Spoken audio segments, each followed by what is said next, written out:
হাড় হিম করা হাথরাসের সেই অভিশপ্ত ঘটনা কে ভুলতে পারে? 2020 14 সেপ্টেম্বর গ্রামেরই 4 উচ্চবর্ণের যুবক এক দলিত কিশোরীকে গণধর্ষণ করে বলে অভিযোগ। নগ্ন ক্ষতবিক্ষত অবস্থায় তাকে উদ্ধার করা হয়। অভিযোগ, জিভ কেটে দেওয়া হয়েছিল নির্যাতিতার। 29 সেপ্টেম্বর দিল্লির হাসপাতালে মৃত্যু হয় পৈশাচিক অত্যাচারের শিকার ওই কিশোরীর। রাতারাতি রাতের অন্ধকারে নির্যাতিতার দেহ পুড়িয়ে দেয় খোদ পুলিশই। অভিযোগের পাহাড় যোগী প্রশাসনের বিরুদ্ধে। সমগ্র উত্তরপ্রদেশ জুড়ে যখন নির্বাচন চলছে, প্রত্যেকটা বিরোধী দল যখন উত্তরপ্রদেশের আইন শৃঙ্খলার কথা বলতে গিয়ে বারবার হাথরাসের কথা বলছে, তখন হাথরাসের এই ভুলাগাড়ি গ্রাম, অর্থাৎ যেখানে এই ভয়ঙ্কর ঘটনা ঘটেছিল, সেই গ্রাম কি মনে করছে, সেই পরিবার কি মনে করছে, দেখব আমরা। নির্যাতিতার বাড়ির সামনে পৌঁছতেই পথ আটকে দাঁড়ায় কেন্দ্রীয় বাহিনীর জওয়ানরা। আদালতের নির্দেশে পরিবারকে রাখা হয়েছে কড়া নিরাপত্তায়। অনুমতি ছাড়া প্রবেশ পর্যন্ত নিষেধ। ভিতরের হাওয়া আজও ভারী যন্ত্রণায়। নির্যাতিতার পরিবার বিচারের অপেক্ষায় আজও। हमारे साथ जो गलत हुआ है, हमें उसका इंसाफ मिलना चाहिए। सब लोगों का सहयोग हो इसमें, तो हमें जल्द से जल्द न्याय मिले और जो सरकार ने वादे किए हैं वो पूरे हों। এখানে মাত্র 4 ঘর বাল্মীকি সমাজ। নির্যাতিতার পরিবার যার মধ্যে একটি। বাকি ঠাকুর সমাজ, উচ্চবর্ণ। অভিযোগ, জাতপাতের প্রাচীর এ যুগেও আলাদা করে রেখেছে দুপক্ষকে। खाना पीना तो नहीं होता है इतना बराबरी पे, सब अपना अपना वो करते हैं। अच्छा, आप पास में भी नहीं बैठते? नहीं नहीं, अच्छा, वो बैठाते नहीं है। वो बैठाते नहीं है। अच्छा, लेकिन उन लोगों का काम तो आपको करना पड़ता, लोगों को करना पड़ता है। बिल्कुल, काम तो करते हैं। नहीं सर, स्थिति तो कोई नहीं बदला है, जैसे था वही है। उनको सोच थोड़ी बदल सकती है सर। অভিযোগ যাই উঠুক, ঠাকুর সমাজের দাবি কিন্তু একেবারেই উল্টো।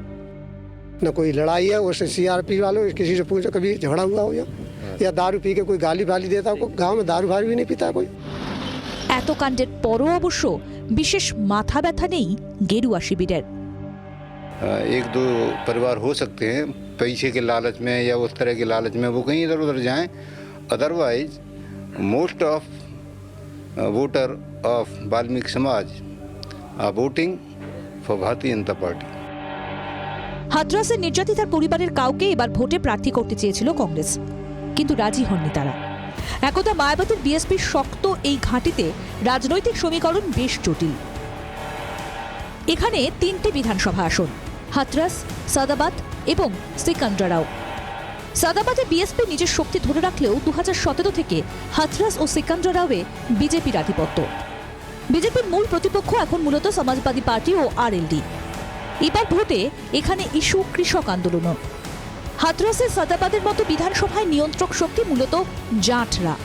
एक भी वोट किसान का, मजदूर का भाजपा को कतई नहीं जाएगा, क्योंकि झेल चुके हैं इनको। হাথরাস বিরোধীদের কত পয়েন্ট দেবে? বিজেপির কতটা ফেস লস এই ইস্যুতে?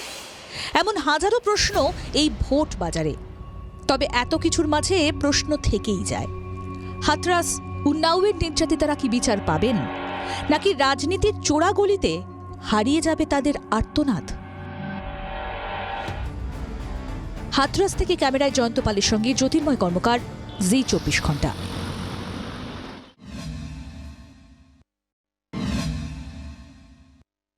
রাজ্যপাল সংঘাতের মধ্যেই নয়া মোড়। এবার মুখ্যমন্ত্রী মমতা বন্দ্যোপাধ্যায়কে সময় সুবিধা মতো রাজভবনে আসার জন্য চিঠি দিলেন রাজ্যপাল জগদীপ ধনখড়। বৃহস্পতিবার টুইট করে একথা জানিয়েছেন তিনি। সঙ্গে জুড়ে দিয়েছেন তার লেখা 15 তারিখের চিঠিটিও। চিঠিতে রাজ্যপাল লিখেছেন, মুখ্যমন্ত্রী ও রাজ্যপালের মধ্যে সাংবিধানিক বিষয় নিয়ে আলোচনা পর্যালোচনা গণতন্ত্রের জন্য জরুরি। আপনার থেকে দীর্ঘদিন কোনো জবাব না পাওয়ায় গণতন্ত্র ও সংবিধান বাঁচাতে আমার উদ্যোগ ব্যর্থ হচ্ছে। সংবিধানের 167 নম্বর ধারা অনুযায়ী আমি যেসব বিষয়ে প্রশ্ন তুলেছি এখনো তার উত্তর পাইনি। তাই আপনার কাছে অনুরোধ, আগামী সপ্তাহে যে কোনো দিন রাজভবনে এসে আমার সঙ্গে আলোচনায় বসুন। কয়েকদিন আগেই রাজ্যপালকে টুইটারে ব্লক করে দিয়েছেন মুখ্যমন্ত্রী। ধনখড়ের নামে রাষ্ট্রপতি এবং প্রধানমন্ত্রীর কাছে নালিশ করেছেন তৃণমূল সাংসদরা।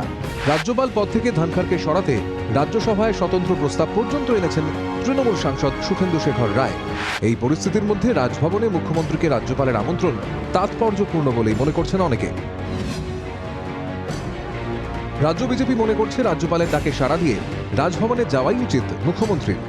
স্বাভাবিক ব্যাপার, কারণ রাজ্যপাল সাংবিধানিক প্রধান, যাতে সাংবিধানিক অচলাবস্থা তৈরি না হয় সেই জন্য মাননীয় মুখ্যমন্ত্রী এবং রাজ্যপালের পারস্পরিক আলোচনা করা প্রয়োজন, সেই জন্য তিনি আলোচনা করতে ডেকেছেন, আলোচনা করা উচিত। অন্যদিকে মুখ্যমন্ত্রীকে লেখা চিঠি রাজ্যপাল যেভাবে টুইটারে পোস্ট করে দিয়েছেন তা ভালো চোখে দেখছে না শাসক দল। তিনি ঘুম থেকে উঠে দাঁত মাজার আগে টুইট করেন, আর ঘুমোতে যাওয়ার পর স্বপ্ন আসার আগেও টুইট করেন। তো ফলে এবার যদি তার মনে হয় যে মুখ্যমন্ত্রীকে কোনো চিঠি দিলেও তিনি টুইট করবেন, তাহলে সেই চিঠির কোনো গুরুত্ব থাকে না, বসার গুরুত্ব থাকে। মনে হয় ইনি রাস্তার মোড়ে দাঁড়িয়ে টুলের উপর দাঁড়িয়ে রাজনীতি করার উপাদান। 26শে জানুয়ারি রেড রোডে প্রজাতন্ত্র দিবসের অনুষ্ঠানে শেষবার মুখোমুখি হয়েছিলেন রাজ্যপাল ও মুখ্যমন্ত্রী। সেদিন অনেক চেষ্টা করেও মুখ্যমন্ত্রীর সঙ্গে খুব বেশি কথা বলতে পারেননি ধনখড়। রাজ্যপালের পাশে দাঁড়িয়েও যেন দূরত্ব বজায় রেখেছিলেন মমতা। এরপর রাজ্যের প্রশাসনিক ও সাংবিধানিক প্রধানের মধ্যে সম্পর্কের বরফ যে গলেছে তার কোনো ইঙ্গিতও নেই। এই পরিস্থিতিতে রাজভবনের চিঠির জবাব কি দেবে নবান্ন? উত্তরের অপেক্ষায় রাজ্য রাজনীতির কারবারিরা। ব্যুরো রিপোর্ট, জি24 ঘন্টা।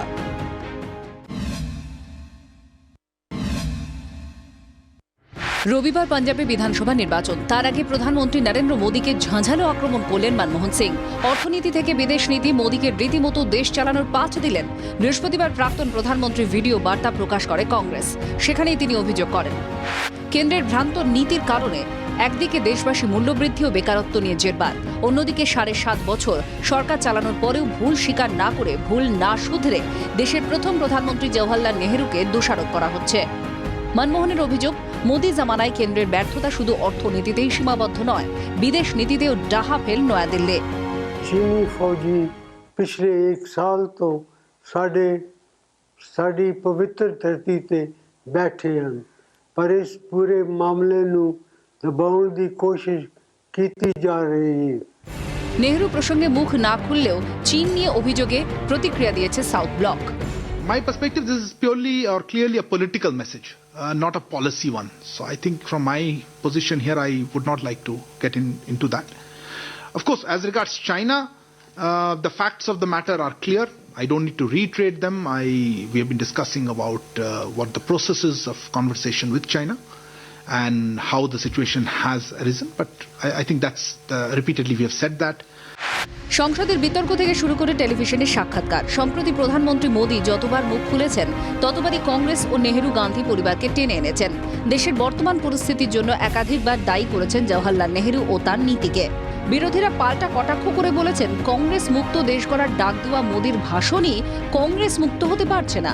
ব্যুরো রিপোর্ট, জি24 ঘন্টা। ময়নাগুড়ি রেল দুর্ঘটনার পরই প্রশ্নটা বড় হয়ে উঠেছিল, কিভাবে কোন ফর্মুলায় এই ধরনের দুর্ঘটনা আটকানো সম্ভব। ময়নাগুড়ি কাণ্ডে অবশ্য বিতর্কের জল বহু দূর গড়ায়। আদৌ কি যান্ত্রিক ত্রুটি, নাকি চালকের দায়সারা মনোভাবের জন্যই দুর্ঘটনার কবলে পড়েছিল আপ বিকানের গুয়াহাটি এক্সপ্রেস? এই বিতর্ক তুঙ্গে ওঠে। নিরাপত্তার প্রশ্নে ফাঁকফোকর যাতে না থাকে, এবার সেই লক্ষ্যেই অত্যাধুনিক প্রযুক্তি নিয়ে হাজির রেল। বিমানে যেমন ব্ল্যাক বক্স, তেমনি ট্রেনেও চালু হচ্ছে একই রকমের প্রযুক্তি। Crew voice and video recording system বা CVVRS এর ব্যবহার চালু হচ্ছে। নাম CVVRS হলেও এর কাজ মূলত ব্ল্যাক বক্সের মতোই। ময়নাগুড়ি দুর্ঘটনার পর রেলের সেফটি কমিশনের সুপারিশ মেনেই এই প্রযুক্তি চালু হচ্ছে। চালকদের অডিও এবং ভিডিও রেকর্ডিং করবে এই CVVRS। লোকোমোটিভ ইঞ্জিন চালানোর সময় চালক যেদিকে মুখ করে বসে থাকবেন তার পিছন দিকে মাথার ওপর থাকবে প্রায় ব্ল্যাক বক্সের মতো এই ডিভাইসটি। ট্রেন চলার প্রত্যেকটি গতিবিধি এবং ইমিডিয়েট সামনের ট্র্যাক, তার নিরবিচ্ছিন্ন ভিডিও উঠবে, চালকের প্রত্যেকটি কথা শোনা যাবে এবং ঠিক এইভাবেই রেল নিরাপত্তা ব্যবস্থাকে আরও সুনিশ্চিত করতে চাইছে রেল সেফটি কমিশন। ময়নাগুড়িতে রেল দুর্ঘটনার খবর পেয়েই ঘটনাস্থলে চলে এসেছিলেন রেলমন্ত্রী অশ্বিনী বৈষ্ণব। পরে এবছর বাজেট পর্বেও ওঠে এই প্রসঙ্গ। রেল দুর্ঘটনা এড়াতে নিরাপত্তা বৃদ্ধির জন্য বাড়তি উদ্যোগের কথা ঘোষণা করা হয়েছিল। দেশ জুড়ে 2000 কিলোমিটার রেল রুটে কবচ প্রকল্প চালুর কথা জানান রেলমন্ত্রী। আর এবার crew voice and video recording system চালুর মধ্যে দিয়ে আরও মজবুত হলো এই কবচ প্রকল্প। It's a part of the কবচ টেকনোলজি, অর্থাৎ এটা স্বয়ংক্রিয়ভাবে অ্যাক্সিডেন্ট থামাতে কাজে লাগবে, যেটা অলরেডি ভারতীয় রেলের 2000 কিলোমিটার রেলপথে পরীক্ষামূলকভাবে চালু হতে চলেছে। আপাতত পরীক্ষামূলকভাবে পূর্ব রেলের 7টি ট্রেনে এই প্রযুক্তির ব্যবহার করা হচ্ছে।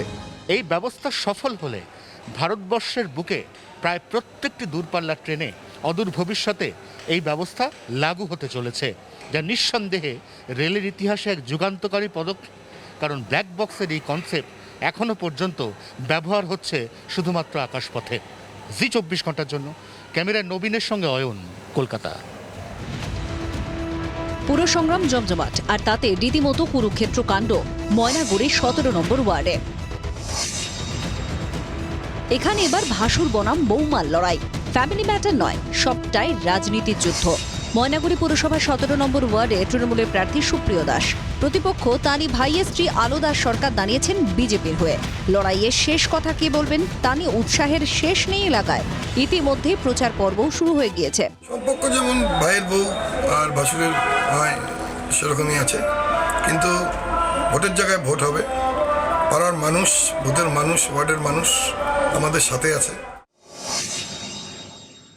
আমি জানি সবার আগে দেশ, তারপর দল, তারপর ব্যক্তি। আমার ব্যক্তিগত রিলেশন পরে, আগে আমি দলকে দেখব। পুরো ভোটে প্রচারে মহাব্যস্ত বনুশ্রী সাহা। পশ্চিম মেদিনীপুরের চন্দ্রকোনা পুরসভা 3 নম্বর ওয়ার্ডের তৃণমূলের প্রার্থী তিনি। বয়স মোটে 22, সদ্য বিবাহিতা। এবার ভোটের রাজনৈতিক হাতে ঘুরে হতে চলেছে। মা বাবা দলের কর্মী সবাইকে নিয়ে বাড়ি বাড়িতে গিয়ে প্রচার করছি, সবার আশীর্বাদ ভালোবাসা পাচ্ছি। বৌমার সমর্থনে ইতিমধ্যে মাঠে ময়দানে ঝড় তুলছেন শ্বশুর শাশুড়ি। আমার বৌমা এটা নয়, এটা আমার মেয়ে।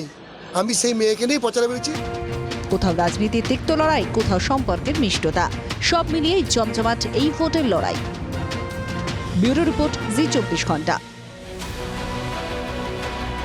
4 পুর নিগমের পর এবার 108টি পুরসভা। 27 ফেব্রুয়ারি ফের ভোট। জেলায় জেলায় ভোটের উত্তাপ। নৈহাটির সিদ্ধাসপুরে তৃণমূল নেতাকে লক্ষ্য করে চলল গুলি বোমা। অল্পের জন্য প্রাণে বাঁচলেন তৃণমূল নেতা রানা দাশগুপ্ত। অভিযোগ, বুধবার রাতে তার গাড়ি লক্ষ্য করেই গুলি চালায় দুষ্কৃতীরা। বোমাবাজি হয় বলে অভিযোগ। প্রতিবাদে হালিশহর 5 মাথার মোড় অবরোধ করে তৃণমূল। অন্যদিকে ভাটপাড়া 35 নম্বর ওয়ার্ডের বিজেপি প্রার্থীকে অপহরণের অভিযোগ উঠল তৃণমূলের বিরুদ্ধে। বিজেপি প্রার্থী রঞ্জিত মল্লিক ও তার ভাইকে পরিত্যক্ত ঘরে আটকে রাখা হয় বলেও দাবি। মনোনয়ন প্রত্যাহার করতে তাকে দিয়ে মুচলেখা লেখানো হয় বলেও দাবি বিজেপি প্রার্থীর। ঘটনায় নির্বাচন কমিশনের দ্বারস্থ বিজেপি, যদিও পরে ওই প্রার্থী নিজেই ফিরে আসেন। তৃণমূলের পতাকা ফেস্টুন ছিঁড়ে নালায় ফেলে দেওয়ার অভিযোগ ঘিরে উত্তেজনা বাঁকুড়ার 11 নম্বর ওয়ার্ডে। অভিযোগের তীর বিজেপির দিকে। তৃণমূলের গোষ্ঠীদ্বন্দ্ব বলে পাল্টা দাবি বিজেপির। মেদিনীপুর এলাকায় বিজেপির পতাকা ছেঁড়া ঘিরে উত্তেজনা ছড়ায়। বিজেপি প্রার্থীর ফ্লেক্স ছেঁড়ার অভিযোগে মালদার ইংরেজবাজার 9 নম্বর ওয়ার্ডেও উত্তেজনা। বীরভূমের দুবরাজপুরে আবার তৃণমূল প্রার্থীর দেওয়াল লিখন মুছে দেওয়ার অভিযোগ। 1 নম্বর ওয়ার্ডের এই ঘটনায় অভিযোগের তীর বিজেপির দিকে, যদিও অভিযোগ অস্বীকার করেছে পদ্ম শিবির। ব্যুরো রিপোর্ট, জি24 ঘন্টা। চাঁদা দিতে হবে, পরিমাণ লক্ষাধিক টাকা। যোধপুর পার্কে জলসার জন্য লক্ষাধিক টাকা দাবি করা হয় বলে অভিযোগ ক্যাফের মালিক স্বরলিপি চ্যাটার্জির।